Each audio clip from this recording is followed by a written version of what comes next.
Yankee fans, welcome to Fireside Yankees, where passion meets the numbers and gut feelings go head-to-head with cold, hard stats. We break down every move, every at-bat, and every front office decision with the same intensity you guys bring to the Bronx. Love it, hate it, feel it in your soul. We're right there with you.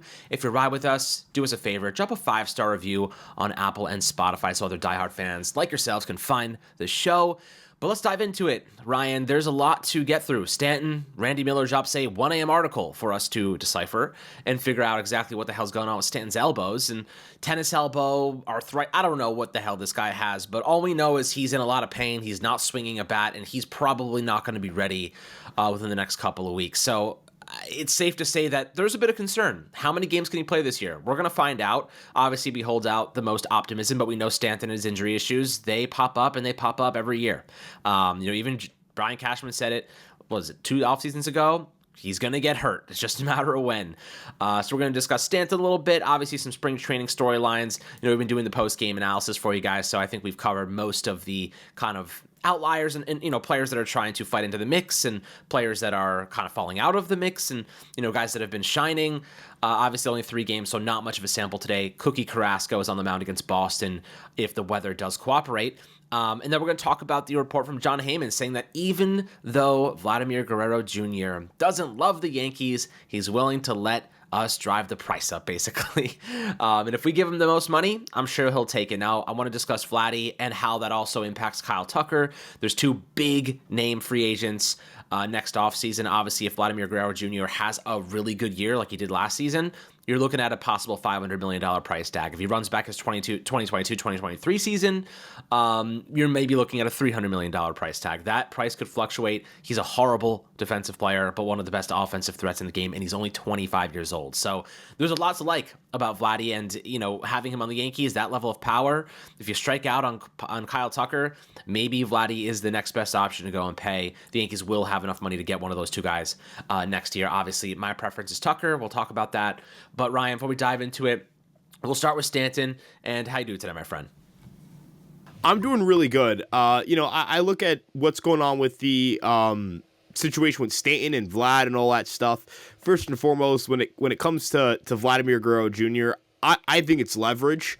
I just think it is. I think Vladimir Guerrero Jr.'s sudden interest or sudden forgiveness of the New York Yankees has a lot to do with wanting to ensure that he has as many big market teams involved in his bidding as humanly possible. Because, Alex, I'm not entirely sure that Vlad Guerrero Jr.'s market is going to be as lucrative as people think. I think it's a lot more similar to an Aaron Judge situation or an Aaron Judge free agency than a Juan Soto free agency. What do I mean by that? If you remember, Aaron Judge's sweepstakes really came down to the Yankees, the Giants, and then a late bid from the Padres, which was potentially an illegal bid, not one that it's illegal to make the bid, but it would not have been a contract that would have passed through the MLB union or the MLB PA. So I don't know if you could really consider their offer a legitimate one. Again, it really came down to the Yankees and the Giants, but when you look at Aaron Judge, again, there wasn't that widespread interest from the Red Sox, from the Dodgers, from the Mets, from I don't know, just trying to think of big market teams, the Phillies. Those teams didn't show or display the level of interest I think many expected Judge to get at the offset of the winter. Granted, Aaron Judge is older than Vladimir Guerrero Jr. was, but Aaron Judge was also a significantly better player, and more importantly, one who could project to play the outfield for a good chunk of that contract, or at least play maybe first base down the road. Vladimir Guerrero Jr., I don't think is going to get that same big market interest. Let's talk about the Yankees' case for Vladimir Guerrero Jr. Offensively, the fit is seamless. It's a really good fit for Yankee Stadium.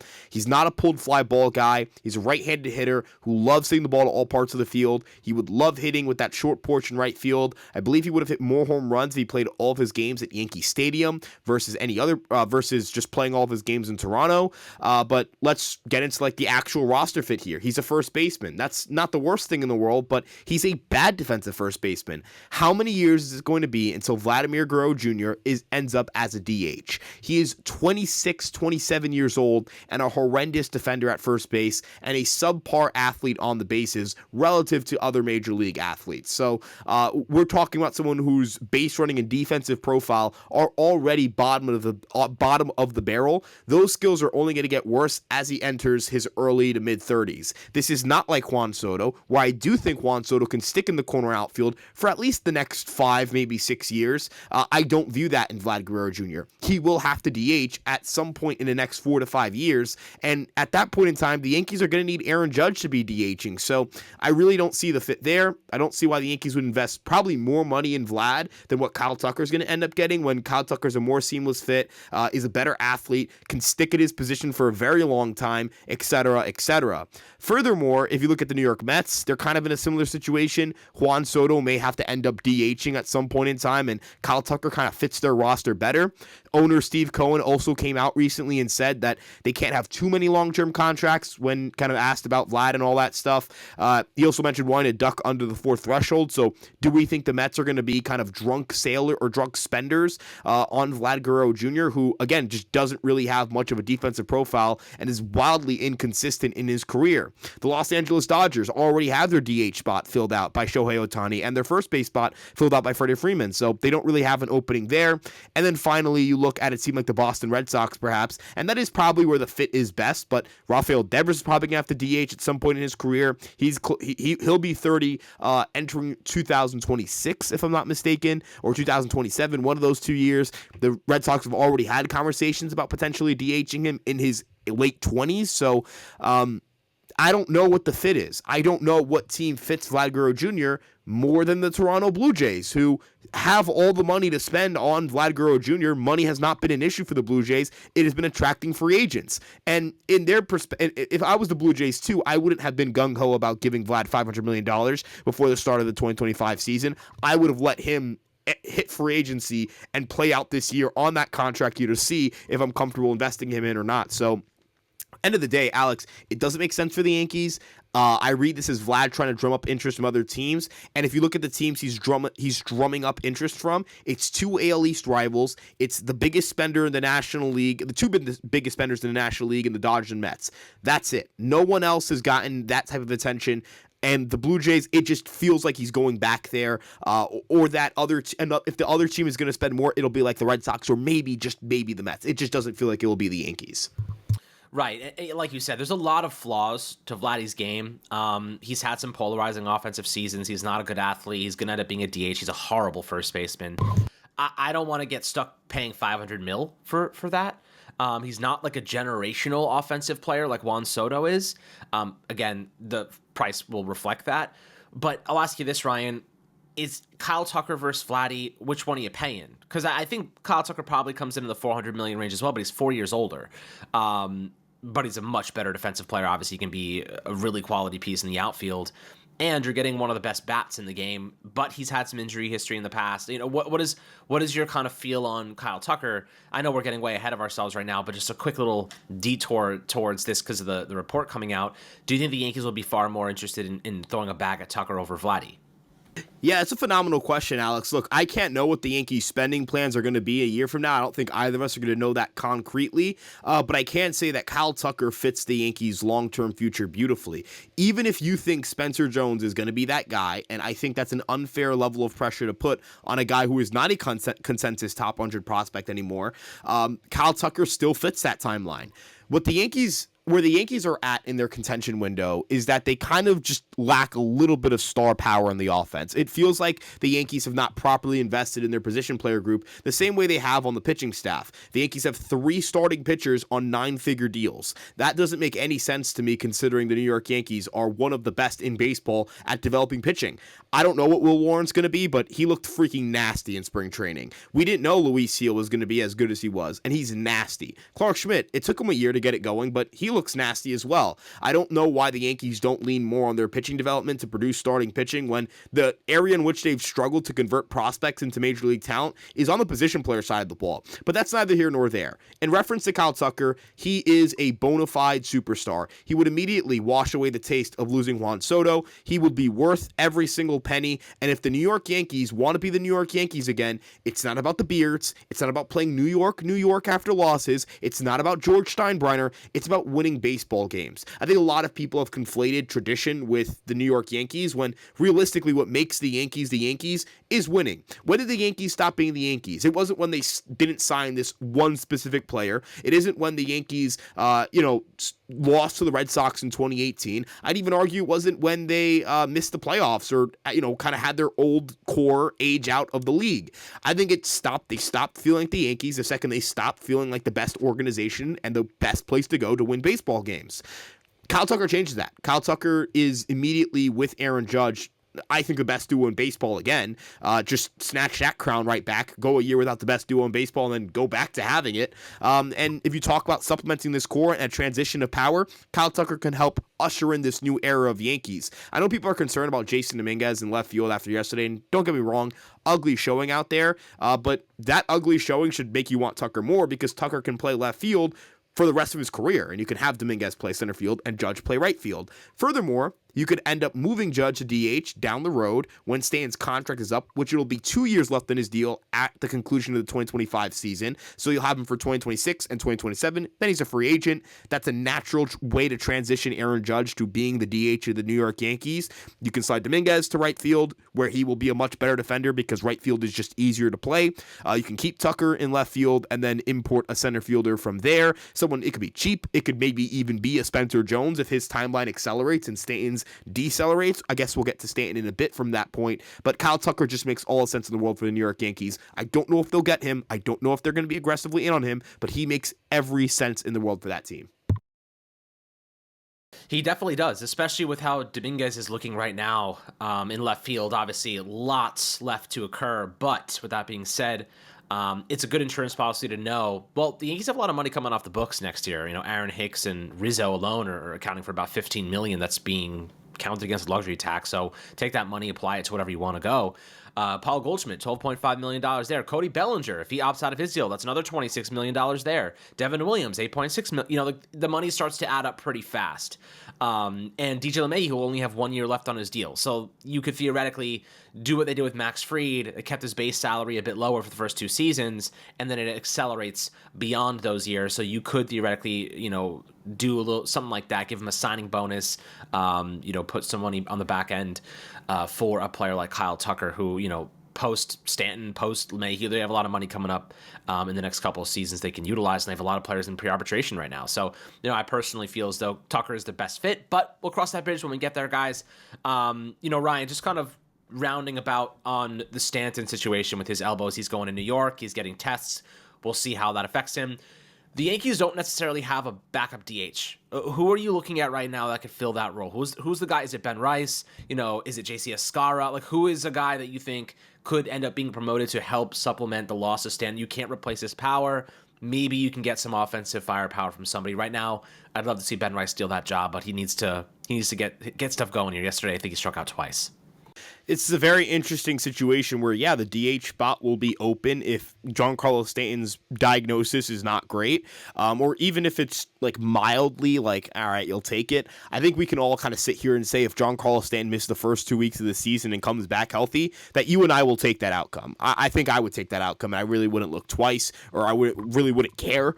But the way I look at it with the DH spot is, yes, Ben Rice could win that job, and I like Ben Rice a lot for that job.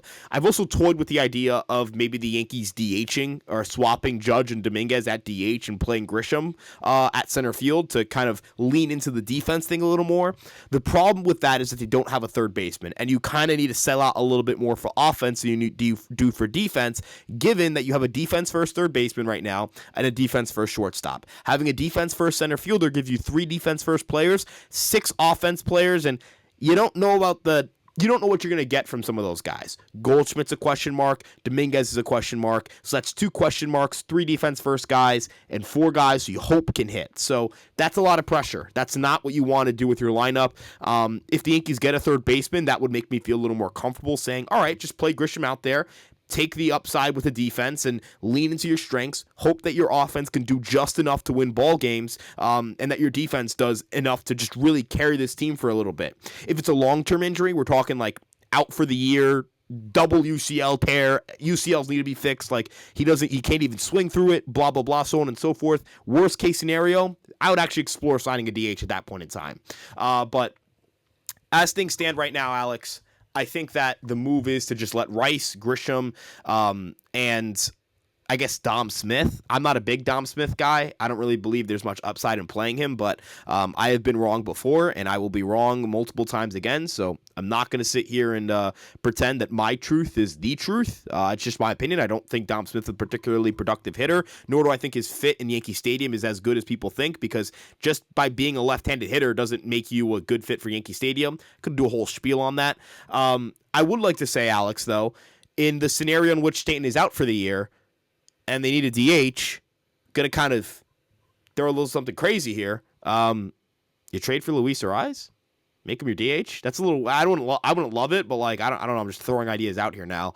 I don't think it's that bad. Like I don't think it's gonna come down to the Yankees losing their DH for the entire season. But I guess you want to talk. I guess having something in the brain for that.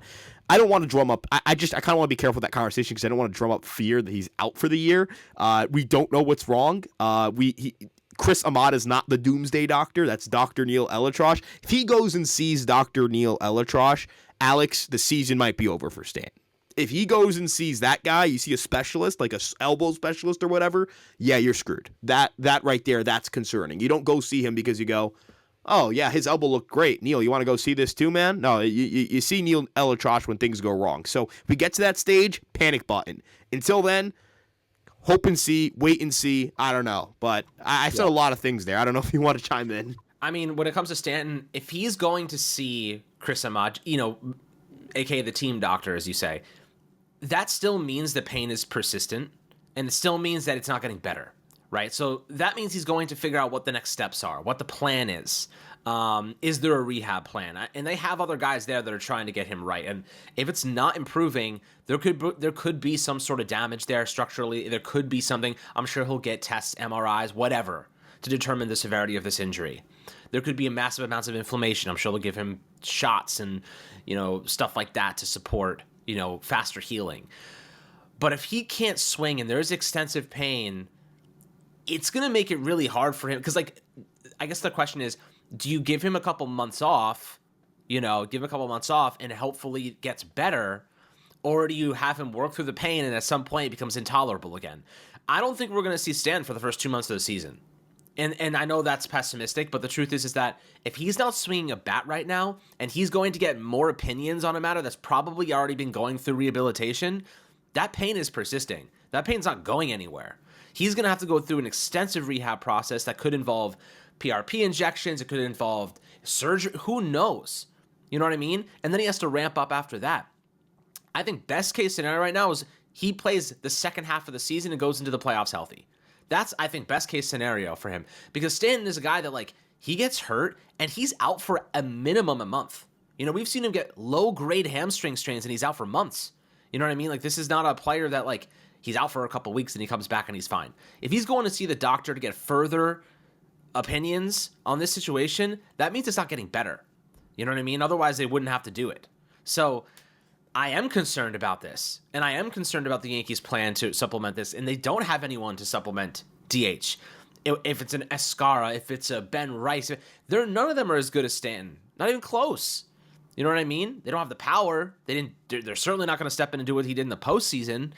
So the Yankees, in my opinion, I don't care if Stanton doesn't play the first half of the year. I really don't. I just want him healthy for the second half of the playoffs. That is all I care about. So give him as much time as he needs. Let him sit. Let him rehab. Go get surgery if he has to. I don't care. Just be healthy for the second half of the season. That should be priority number one right now for the Yankees. Not rushing him into a situation where he's going to suffer more pain, more injury, and more setbacks. So that's kind of I know it's negative. It is what it is. But this is Stanton we're talking about. We knew this was going to happen. We just didn't know which body part was going to snap. Hopefully, I'm just happy it's happening now and not in September. You know what I mean? So that's the positive, the silver lining I have. It's not happening heading into the playoffs. It's happening in February. So there's time for him to get better, time for him to fix this problem and get back to being who he is at some point this year, instead of being ruled out with 2 months left in the season when we need him the most. So that's the silver lining I do have. Yeah, look, I think it's important to know, as you mentioned, that the Yankees losing Stanton for a period of time at the start of the season, while still not good, I'm not going to argue it's good. There's No, it's bad. The Yankees' plan was to have him DH. Their plan was not to have some sort of rotating door with Rice, Grisham, whatever. It is still the regular season. You kind of hope that the goal would be for him to be ramped up and ready to go and play enough time to get ready in the postseason. I still don't think I'm at the point of like, oh, crap, is he going to play the first half? I'm at the point of like, all right, is he going to play on opening day or is he not? I think that's the first thing we're going to find out from this Ahmad meeting. Now, again, there are kind of multiple fork roads or multiple ways it can go. A, Chris Ahmad sees him and goes, all right, we have a diagnosis. Here's what's wrong. PRP injections, take some rest. You're going to probably miss opening day, but you should be good to go in mid-April. That's a win. I think that's a win.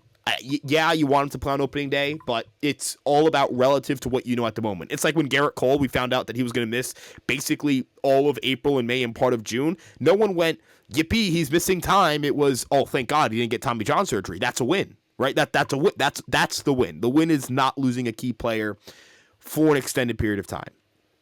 Stanton's goal, my goal for Stanton is again just hopefully he just misses a couple of weeks.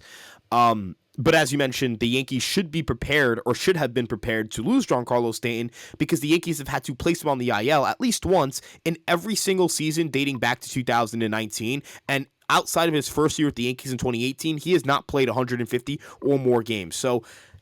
That's a pretty substantial stretch. If he opens the season on the IL, that's 19, 20, 21, 22, 23, 24, 25. That's 7 straight seasons having at least one IL stint. If they weren't prepared after the first 6, they certainly have to be prepared after the 7th. Entering the 7th. Oh my gosh, that was terrible stutter. But I actually think this time they might actually be decently prepared.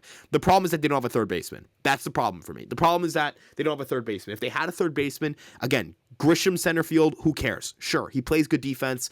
He had a 91 WRC plus. He isn't a black hole on offense. I know someone's going to comment and say, get rid of stop talking about WRC plus. He hit 190. Like, dude, I don't care. I'm going to be honest. Don't care at all. You have your opinion, I have mine. I don't care about batting average to that extent. If you have to play Ben Rice and he maybe pops off, that'd be dope, man. If Ben Rice popped off, that would be sick. That'd be super good for the future of the franchise, super good for the short and immediate future, short-term and the long-term future, excuse me. And it would, challenge Goldschmidt and Stanton for playing time. And I think that's a productive thing. I love when guys have their playing time challenged. Love that stuff. I love when there are the fewer guaranteed starting jobs on a roster, the better the roster, in my opinion. But the Yankees need to shore up their infield. They need to say, all right, look, we are the New York Yankees, and we're going to go out and we're going to win ball games, and we need to win ball games, and we need to go get a third baseman.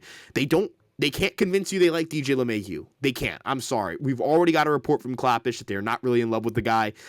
Jack Curry was like, oh, yeah, spring training. He'll get that leash. Why didn't you say regular season, man? I feel like that's a very important distinction to have made there. And I can tell you right now, Alex, the opinions that people have that the Yankees love DJ LeMahieu are a mirage. The New York Yankees do not like DJ LeMahieu's outlook for 2025. I can say that very confidently, Alex. They do not believe he's going to be a very productive player this year. Not saying they think he's a bum in short order. They have him on the roster still, but they do not view him as a guy that they're going to lean on and go, he's that guy. There's a reason. Do you not find it a little weird he hasn't played in spring training? I don't find it weird. He didn't bat for 2 months. The guy's so behind. Like, he is months behind in his ramp up. This is a player who he's going to give you okay defense, but we have Peraza and Oswaldo Cabrera give you way better, production in terms of just offensive and equal defense, if not better. Oswaldo Cabrera is going to get that starting job to me. That I think he's going to win that job. And it sucks because I like him better as utility man, and he's not that good of an offensive piece. Peraza, maybe he wins it, but I really don't think he's the favorite right now. Ryan, DJ LeMahieu's done. He's done. If he plays this year, it's because they have no other choice. They have nobody else to supplement a position. That is the only way he's going to play. I watched a live video of him against a nobody, someone I've never heard of before, and he didn't even look competitive. He was check swinging on freaking fastballs down the gut. You know what I mean? He could get to a point where he's at least somewhat competent, but athletically he's zero. He can't run anymore, Al. He can't do any of the stuff that you need him to. He has zero power left in his bones. He's going to be a contact-only player, and if his contact and plate discipline are decreasing, he's going to be horrible. And like you said, now we're starting to see those inklings. I saw a report 2 days ago. The Yankees don't like the outlook for DJ LeMahieu. They don't think he's going to be much of an impact piece. They'll say what they have to keep him happy and keep the public perception higher, but let's be honest with ourselves here. It's Cabrera or Peraza's job to lose. Like, we need one of those guys to bubble to the surface. We need one of those guys to take it and run with it and be good. Like, that's the option, because as John Heyman reported yesterday, Ryan, the Yankees are out of loot. They don't have any money left.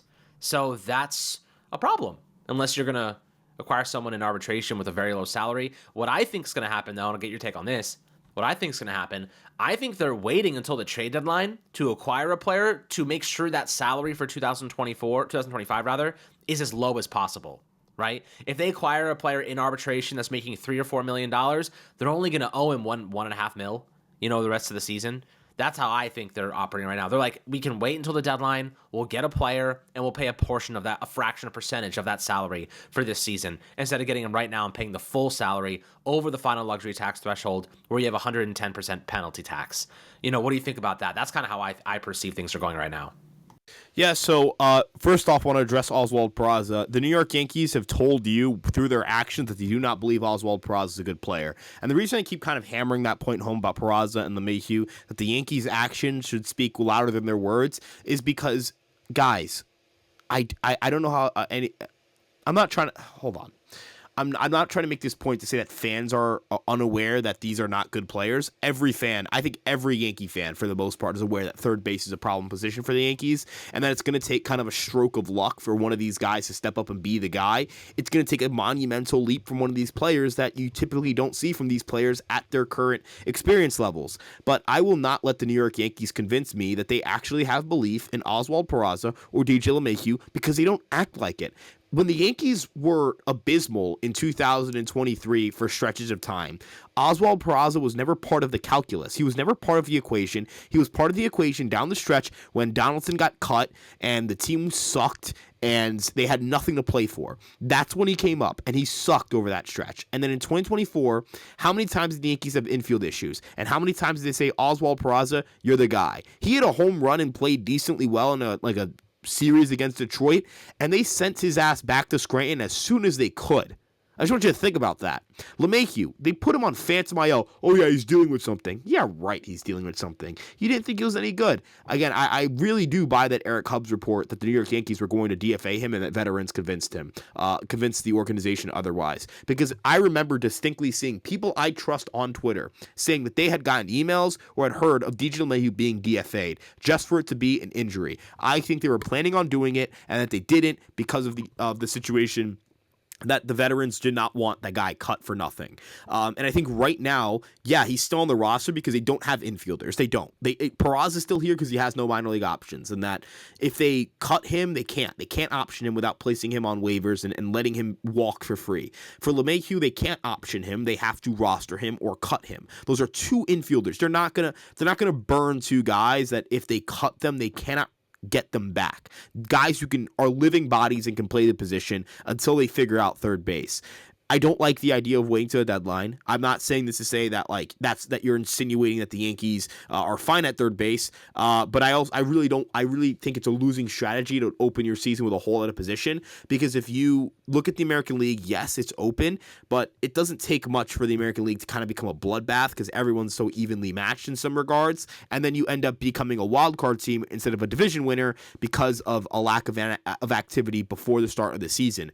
Every game matters. Every win matters. I think the Yankees should look at game one as the same as they would look at game 162, in my opinion. They all count the same in terms of wins. It's only the postseason in which the scale, the gravity of each win changes dramatically. So, Alex, I think they need a third baseman before opening day, and more importantly, they need to stop pretending like it's okay to go into seasons with an incomplete roster. They did it in 2023. it cost them. The one year, like 2024, I don't think they went into the season with an incomplete roster. I thought they went into the year with a complete roster, and I thought it showed in how they played that year. They won 94 games. They went to the World Series. That was a good Yankee team. I know people are going to sit back and poo-poo on that team because of this and that, and I know they had an embarrassing showing in the World Series, but that was a good team, a fun watch, a fun season, one of the best seasons I've watched from any of my favorite sports teams. That was awesome to watch. The 22 Yankees, I thought they walked into their season with little to no holes on the roster, and while holes did certainly spring out, third base became a problem, shortstop became a problem, they did do something to address those positions prior to the season, and that team won 99 games. Granted, they got swept in the ALCS. I think injuries played a big role in that, but if you start looking at the best Yankee teams, the teams that have had a real shot to win the World Series, who have not felt like afterthoughts, those teams rolled into the year with a complete roster. This year's team does not have a complete roster yet. I actually got to speak to the creator of Zips itself. I'm really bad at last names. Dan Zimbrowski. He sent me what Zips would project the Yankees for if they had Willie Castro or Nico Horner. The Nico Horner one's going to kill you, Alex. They're projected for 8.2 wins right now. They would have projected for 90.9, so basically 91 wins, and that would have pushed them as the second best team in baseball by a comfortable margin in terms of Zips projections. That would be a monumental upgrade. It's not going to happen. The Cubs aren't going to trade him, but that's just how important having a good third baseman would be, or second baseman for the Yankees. For Willie Castro, it's only a 0.4 win improvement, but I do wonder if the fact that, I don't know how they adjust playing time over there. If you tweak the projection model to have Castro play third base or second base, whatever position the Yankees play him at, and not play him in left field or any of those positions that he's not good defensively at, that might actually boost it by like a win or so. And if you talk about an 88 win projection versus an 89 win projection, it doesn't seem like a lot, but 1 win projection improvement is actually quite a lot in terms of your ceiling and floor, et cetera, et cetera. Good fit for Yankee Stadium, blah, blah, blah, all that nonsense that we've regurgitated a billion times. My point is, getting a third baseman does really matter to this team. It would really matter to this team. And I think you and I would sit back and say, this is a complete roster. They can win the World Series. There's no reason why they can't go out and win the American League, and they should be ready to compete and then set themselves up to maybe get Kyle Tucker at the end of the season and launch themselves into World Series favorite status. That's how I view the roster construction. That's what it should look like. It should look like that. Of course, what we want and what they do are different things, but I do think this team is still balanced. I still think this team is right up there in the American League. They can easily win it. One more piece at the deadline can push them over the edge to being legitimate contenders. But I've been saying this, and I feel as though this season is a stopgap season for the Yankees, because think about how many one-year players they plug and played multiple one-year players on this roster. I mean, Cody Bellinger could be a one-year player. Paul Goldschmidt is a one-year player. Devin Williams is a one-year player. We don't have a third baseman. Stanton's dead. Like, I just see this season as, let's try to be competitive, but have a lot of expiring contracts. That way we can be more flexible in 2026. So I think they will be competitive. The fact that they're pulling off this alone is pretty impressive to me, Ryan. The fact that they're able to pull off, we are the best team in the American League, but we signed a whole bunch of stopgaps to just keep us alive after losing Soto, is pretty. I give Cashman a lot of credit for that personally, especially knowing that Steinbrenner doesn't want to cross 300 mil.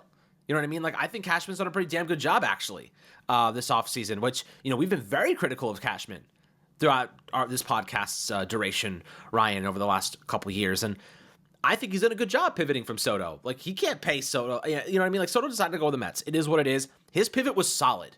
Solid pivot considering the players available, the limitations. Willy Adames ridiculously signing a deal before Soto. Could have probably got more if he just waited an extra couple weeks.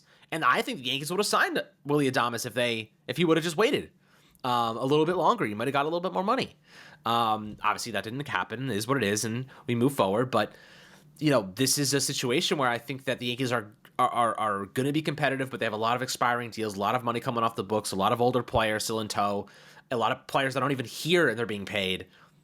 And we're still the best team consensus in the American League. That's impressive to me, Ryan. That's good. That is generally, I'd say, decent roster construction to be even competitive in this state of affairs. Next year, they have a lot of work to do because you have older players, getting older. You have your stars getting older, Cole, Judge. what happens to them? Do they hit a decline? I don't think Judge will, but I think Cole could. I think actually Cole's going to bounce back and have a good year personally, but that's just my opinion. There's a lot of ongoing storylines with the Yankees. I'm pretty optimistic about the team considering all the things that have occurred this offseason. But, with that being said, they got work to do, and they need some of their guys to step up. They need some youngsters to step up. They need Cabrera to step up. They need Peraza to step up. They need Ben Rice to get better. They need Jason Dominguez to learn how to field the fly ball. You know what I mean? Like, these are things that are ongoing storylines, but they need their youth to graduate. They've gotten so much production from Wells, from Volpe, from Luis Heel. Like, these guys are key components in this equation now. They need a couple more strokes of luck this year. They need a couple more. So I'm hoping that they will get that. But obviously, we'll see how this spring progresses, if any injuries pop up, if things, they always do. Hopefully, we can survive the next couple weeks pretty injury-free. The Mets are going through right now, Ryan. Since we've started this episode, Sean Manaea has an oblique strain, and Nick Madrigal has a fractured left shoulder. So they're going through it. And that's not even to mention Frankie Montas, who's already down. So, teams are getting hurt fast. Yankees, we always expected it with Stanton. I'd rather it happen now than later, to be quite honest with you. But so far, so good, knock on wood. This is a situation where we just kind of hold our breath and hope to get through spring training unscathed. But guys, always happy to hear your thoughts down below in the YouTube comment section. Make sure to leave a like and a subscription as always. Drop a 5-star review on Apple and Spotify. And we'll catch you guys on the next Fireside Yankees episode.